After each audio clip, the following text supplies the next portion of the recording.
Radical groups on the left want to change the Supreme Court so they can get the political outcomes they want. Americans are not buying it. Hi, I'm Stuart Shepard, and this is First Liberty Live. We are coming to you live from our headquarters here in the Dallas area. And I've got with me Hiram Sasser. He's our Executive General Counsel, and he's also the second longest serving member of our team. Is that right? I think I just got called old.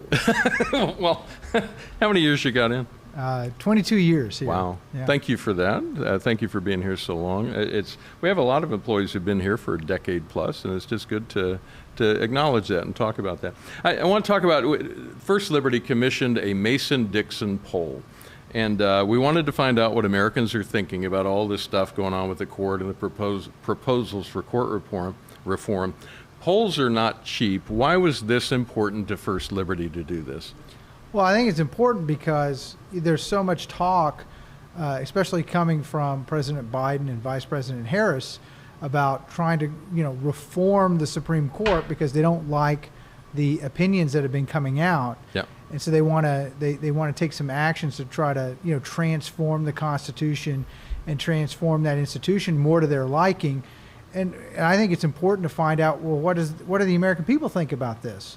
What do they think about people wanting to monkey with the Constitution? Yeah, and we've done a poll like this a few years ago. We also wanted to see how things have changed in the meantime, how things have shifted a bit. Let's talk about what we found. I'm going to give you the results, and we'll be looking to you for context and analysis to help us understand what this tells us about where we are right now in this situation. I want to start out with a very encouraging number. 87% of Americans, almost 9 in 10, say, quote, an independent judiciary is a crucial safeguard of our civil liberties. What's your reaction to that? Well, my reaction to that is that apparently the opinion of the American people hasn't changed much since the founding. Yeah, and it was an important part of the Constitutional Convention, the discussion of Article 3 of the Constitution, and how there would be an independent judiciary that could hold the government accountable. That wasn't something that the colonists had a lot of experience with. Yep. Part of it's right there in the Declaration of Independence, part of the reasons why they were fighting the revolution in the first place. So it's very encouraging that that's continuing on, that people understand separation of powers. And look, we have to remember what the colonists thought when they were coming together for the Constitutional Convention. Okay. Their basic premise was that people are not to be trusted. That's actually really true. And it's a Christian thought. I mean, it comes out of Christian exactly thinking. That we're all sinners, and nobody can be trusted. So if you give someone power, it's going to corrupt them some. If you give them absolute power, it corrupts them absolutely, right? Yep. Well, so they just decided that it was best to try to fracture up the power. Have two houses of Congress with differing election cycles and differing originally sources of votes. The president serving in different terms than those terms, and then of course an independent judiciary where they're appointed to lifetime appointments, but they have to go through the president and then the Senate to get to that job. So to break all of that up, what's going on right now is that there's some people who don't like the policy outcomes that are coming, what they think are policy outcomes coming out of the U.S. Supreme Court. Particularly on the social issues. I mean, we might as well be clear about that. Well, they're upset that the Supreme Court won't enact their policies to prefer policy preferences. Then, in fact, the Supreme Court is saying, look, we're not supposed to be deciding this sort of stuff. Elected people are supposed to be deciding. It's sort of like the Dobbs case on abortion. I mean, their decision is essentially, we're not qualified to be deciding this kind of stuff. State legislatures, they need to be deciding this, and they're accountable to the people. And so if the people like those decisions or don't like those decisions, it's up to the people to decide. And moreover, the Constitution doesn't give them the authority to levy the opinion in the first place. Well, no, that's exactly right. And that's the problem with the left. They have for so many years gone to the courts as their little ATM machine, to get their preferred policy preferences. Yep. And now that a majority of the Supreme Court says, look, that's not our role under the Constitution. We're just supposed to sort of decide these cases and decide if these laws match up with the Constitution or not. But if you don't like the policy outcomes, go see the elected officials. Don't, that's not our job.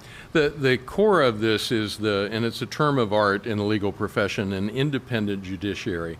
For most of us regular Americans, we hear it, we nod and smile like we know what you're saying, but I don't have a solid understanding of it. You're trained as an attorney. I know you've taught about this as you've spoken to classes and whatnot. Help us understand what that phrase means and why it's so important. Independent judiciary, what's it all about? Yeah, well, an independent judiciary means that it's a judiciary, the judge doesn't answer to the king. The judge doesn't answer to the president. The judge doesn't answer to the Senate, except for in certain circumstances. There's always checks and balances. The judges, under our Constitution, under Article 3, they serve lifetime appointments, a lifetime tenure, but on good behavior. In other words, the Senate can, and Congress can initiate impeachment proceedings against a judge, but otherwise they serve for life. And it's to get them away from having to try to placate to the politics of the day. Okay. And that's really important, because if you go back in history, you kind of go back to the 1930s with Franklin Roosevelt. He had lots of different parts of his New Deal package that the Supreme Court thought was frankly unconstitutional. Not that they thought it was a bad idea, just that in our structure of government, you're not allowed to, engage in the kind of economic control that President Roosevelt wanted to engage in over the national economy at that time. Right. And so he said, well, fine, we're going to pack the court. We're going to make the court bigger. I'll put my people in. They'll vote for my stuff, and we'll get it all done. And it was actually a revolt amongst his fellow Democrats who came in and, like, for instance, Hatton Sumner, who was a congressman from Dallas. Mm-hmm. He was chair of the Judiciary Committee in the House of Representatives.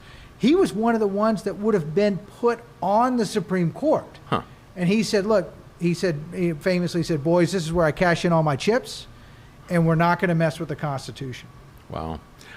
57% of the people that we polled, nearly 6 in 10, agree that the efforts to have Congress enforce a code of ethics on the court, so Congress saying, Supreme Court, here's how you're going to behave, that would violate that independence. What does that tell us about people's understanding of this? Yeah, it's funny because I actually don't understand that proposal from the Biden administration, because the Constitution already has a check in it where Congress could initiate impeachment proceedings against a justice if they wander off. If they thought that they were engaging in activity that was, quote, not good behavior, mm-hmm. and anything that would violate the types of ethics codes that they're proposing would be not good behavior, and so therefore they should be able to do this anyway under the Constitution. They don't need this separate legislation. It's this imposing this ethics code, trying to say we're going to drill down to the minutia of how you handle yourself. It would be the same as if the U.S. Supreme Court decided to bust out a pen and the justices said, oh, and members of Congress, you're not allowed to do various things like, drive drunk. Oh, well, they've been caught doing that. Mm-hmm. Stealing money. Oh, well, you've been caught doing that too. Imagine if they were trying to write the code of conduct. And so the three branches of government are independent branches, and they're not really supposed to be telling each other how to handle their internal affairs. Congress shouldn't be telling that to the president. The president doesn't tell that to Congress. The court doesn't tell it to Congress. Congress should not be telling it to the court. And the issue is, as I look at it, just as a regular human being, I'm thinking they might put out a code of ethics, just hypothetically, that we'd look at and go, that's pretty good. They should follow that. But the enforcement of that is where the trap is, because you can enforce it unfairly and take out a conservative justice here, but turn a blind eye to the justice that is more on your side of things. Well, there's no enforcement mechanism in the Constitution other than impeachment. Yeah. That's the only enforcement mechanism that they have. Well, they can initiate that anyway. And that's a political process. It's really not. There's standards in the Constitution, like I said, for good behavior. Yeah.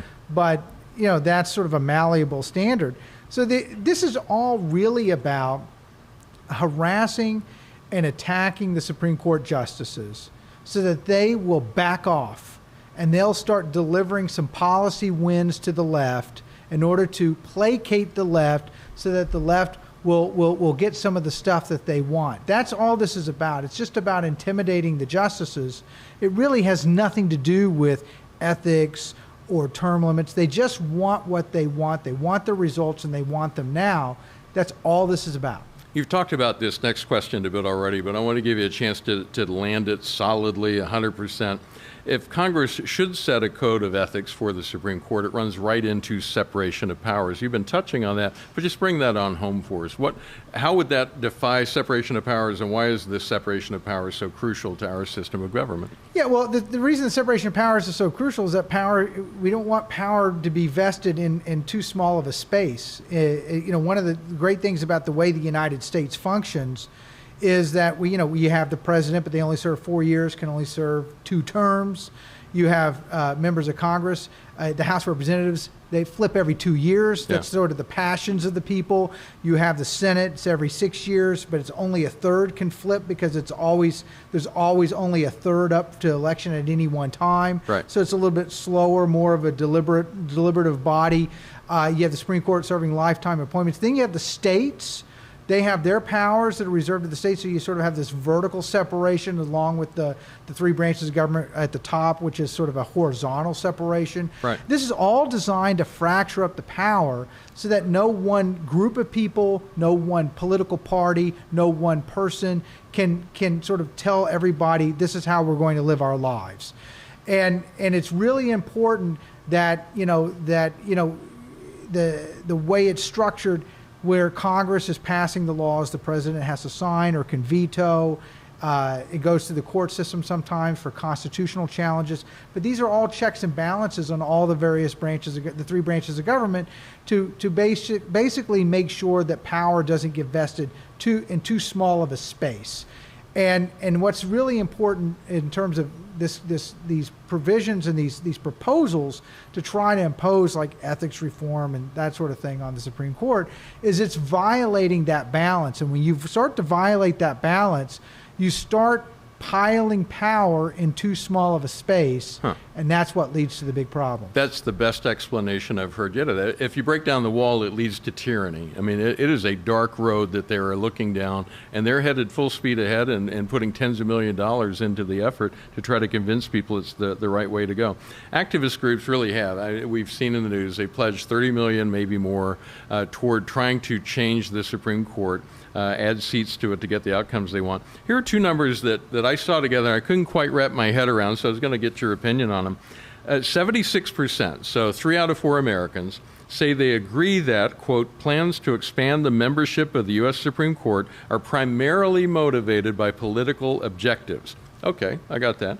But then we found that just 59% of people, 6 out of 10, say they oppose the idea of adding seats to the court. What does that tell us? Well, what it tells me is that 15% of Americans are honest about the fact that they just see the Supreme Court as their policy piggy bank. In other words, they acknowledge it is the expanding the court, that's political. The idea to expand the court, that's political. And yes, I want to do that Full speed ahead. because I want my political wins at the Supreme Court. You have to remember, 24 years ago, around the year 2000, and even a little bit in the late 1990s, there were a lot of conservatives that were upset with some of the Supreme Court opinions that were coming out.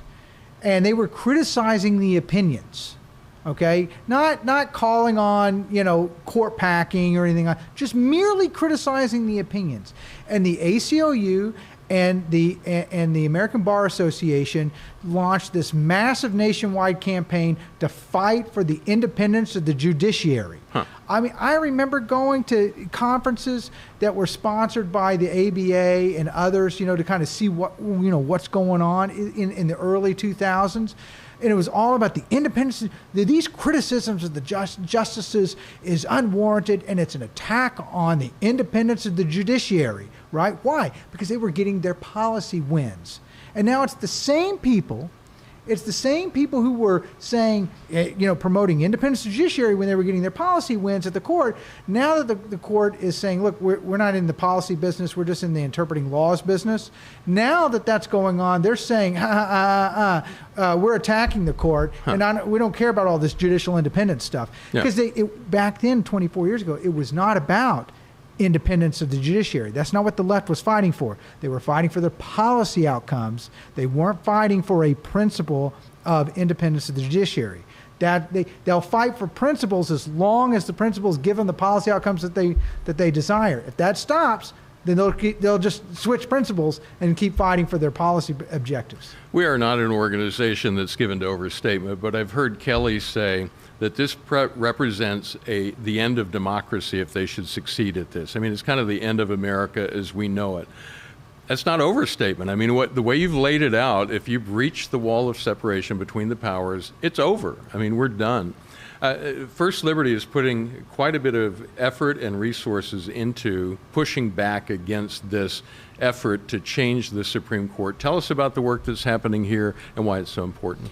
Yeah, what's really important is, part of it is commissioning the polls to kind of, let the politicians know where the American people stand on these issues so that when they're making these considerations, they can take into account what the people have to say. And the people are overwhelmingly saying they want an independent judiciary. Yep.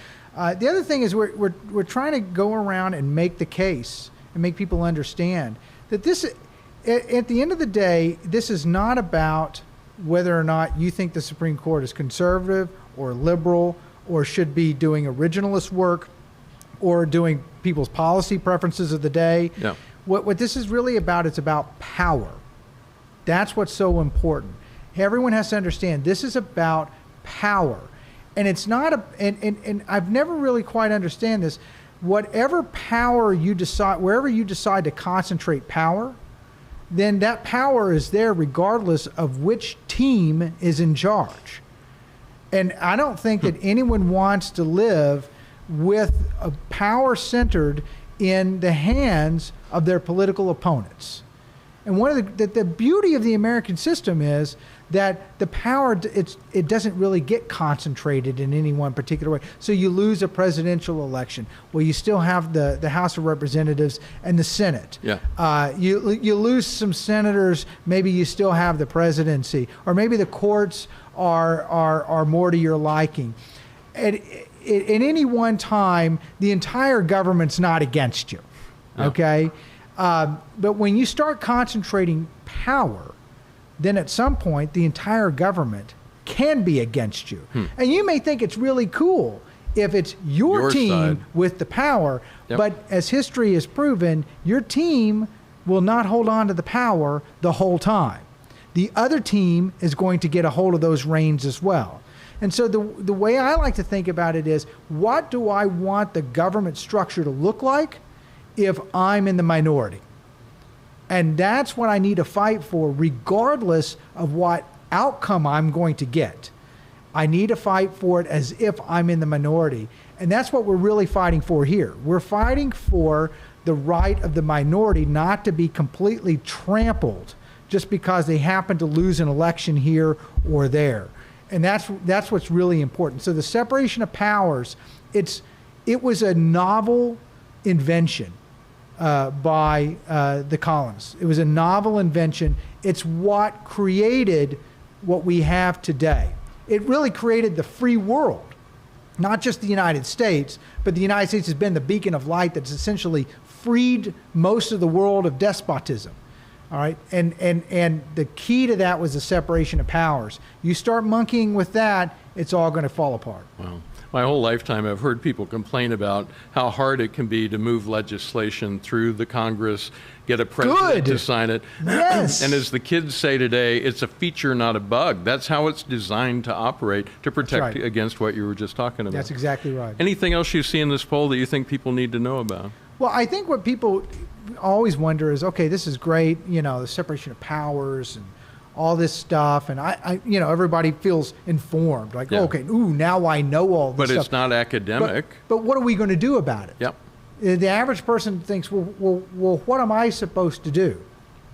And I think what's really important is people need to talk to their elected representatives and tell them, look, whether you think we benefit from court packing today or not is irrelevant.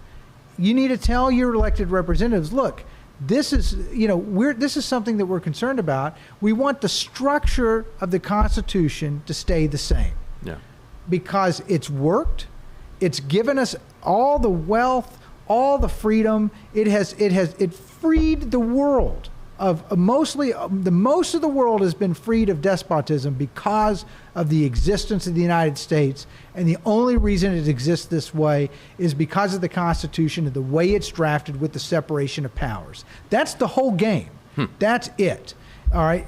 And look, you don't have to be a student in history to understand. Go watch some dystopian movie. Watch the Hunger Games. Do you see any separation of powers in the Hunger Games? No. No. Okay. That's how you get to those types of situations. But people need to be active in their community. They need to talk to their elected representatives and say, look, it doesn't matter what political party you are. It doesn't matter what it is.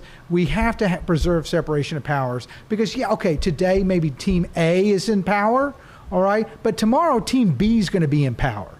And does Team A want to set up these rules in a way that Team B can just roll them over whenever they get into power? And the answer is no. None of us want that for anybody. Very good. Hiram, you have shown a light on this. It is very clear and bright, and I appreciate your insights. Thanks for being here. Hey, thanks for having me. You can read more about the poll results that we got in this week's FLI Insider. It'll come out tomorrow on Friday, tomorrow morning. Or you could check our website, firstliberty.org, and that article will be posted there. And it goes into more detail about the specifics that we found in the poll beyond what we talked about today. We are pushing back against the efforts to reform, I'm putting that in air quotes, the Supreme Court. If you'd like to be part of that effort, I invite you to go to supremecoup.com, supremecoup.com, Supreme Coup. First Liberty is fighting for what matters most.